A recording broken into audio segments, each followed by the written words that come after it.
Hey everyone, welcome back to my channel. It's Antonia. Today I'm coming at you makeupless, hair not done, extremely casual, because I wanted to show you what I looked like with my ombre powdered brows on a regular basis. Now when you see me and I'm going to work, I'm probably not wearing a turtleneck, but when you see me on a regular basis, I don't really do anything and my lashes are super janky. So I thought I would show you guys and document what I look like on a more regular basis.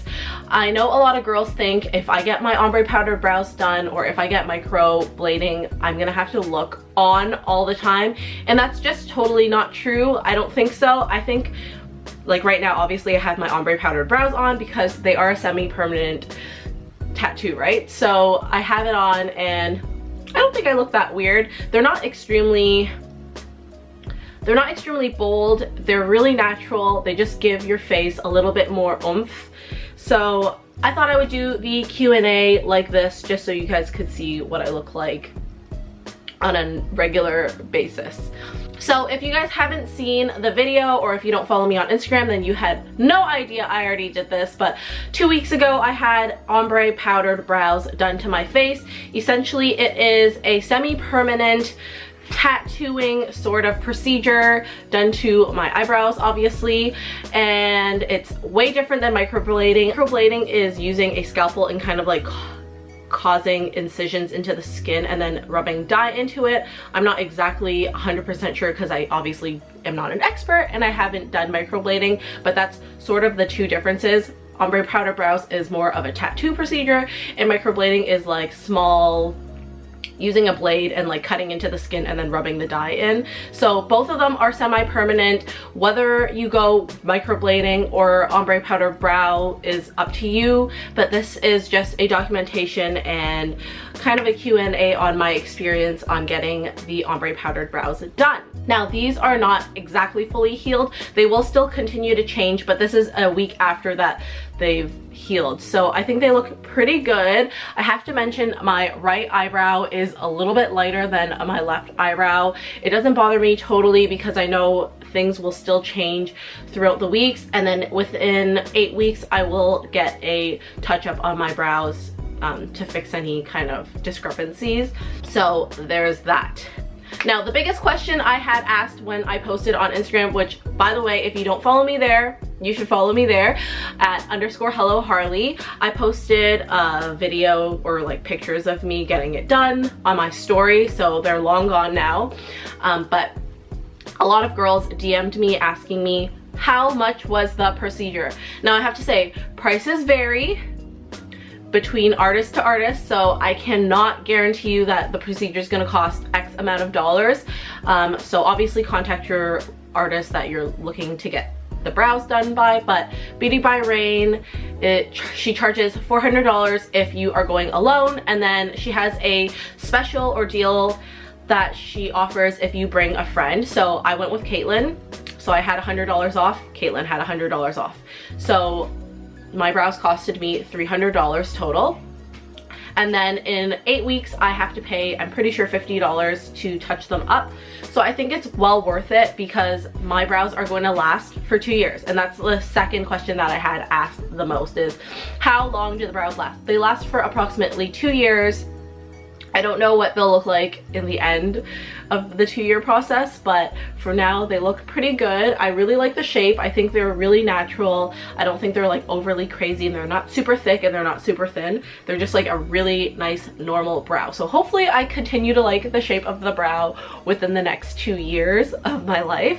And third thing was, how was the healing process? So between the time I got them done, they were extremely dark. I have clips that I will show you guys later on in the video, but when I first got them done, they were extremely dark. They were really brown and not the color that I even wanted, but I trusted Lorraine. I knew that she knew what she was doing. When you first get them done, obviously you like tattooed an area of your body, so the skin is extremely inflamed and irritated. So that's why it was like a little bit more brown than the ashy black brown color that I have now. So it was really inflamed, and healing time process happens between 7 to 15 days. Everyone is different. My brows took only about 7 days to heal. I think Caitlin is still healing. Essentially, the entire brow starts to crust off The method that Lorraine suggests is the dry healing method, which means nothing ever touches the brows between the time you get them done and the healing stage. So I didn't wash the top of my forehead for about 7 to 8 days. And I have eczema prone skin, so my brow area and my eyelids were crusting like crazy. It was not a comfortable time for me because obviously my face felt so tight on the top, and I couldn't wash my forehead either because if I washed my forehead, the water dripped down. You can use a washcloth and kind of like dab and like do that, but I tried that in the beginning and I just still kept having water like drip down to my eyebrow. So I decided that I would just wash the bottom half of my face, and then the top half I would use toner for the next 7 days. Probably not the best for your skin, and I know some of you guys might be acne prone. I know some of you guys might be drier than me. Personally, it was okay. I just had the dryness around my eyebrows because obviously they were healing, but my forehead was fine. I didn't break out or anything like that. But once again, this is like subjective. It's person to person case. I can't give you these tips and then for you guys to be like, oh yeah, that's gonna be the same procedure as me, because everyone is just different. So this is just my experience with my brows. So the second thing, you also can't sweat much, so I wasn't supposed to be exercising at least for the first 3 days. As you guys know, I like to do a lot of fitness classes, so I didn't actually do much exercising within the first 2 weeks, and then now I'm still kind of healing, so I can exercise now, but the first few days you shouldn't exercise, and then within the last couple days of its healing, like the brow literally crust off. So yeah, it's not a good time. They literally, like the skin literally comes off the skin, and I don't have no brows. I still had like quite a bit of hair on my brows. It just wasn't like super dark, so it was like staying on the skin. It was staying within the hair because like the skin was just like lifting off. It was really, really interesting. I will show you guys clips, obviously. So anyways, those are the biggest questions that I had asked. I will show you guys the healing process from day 1 to the last day of me healing.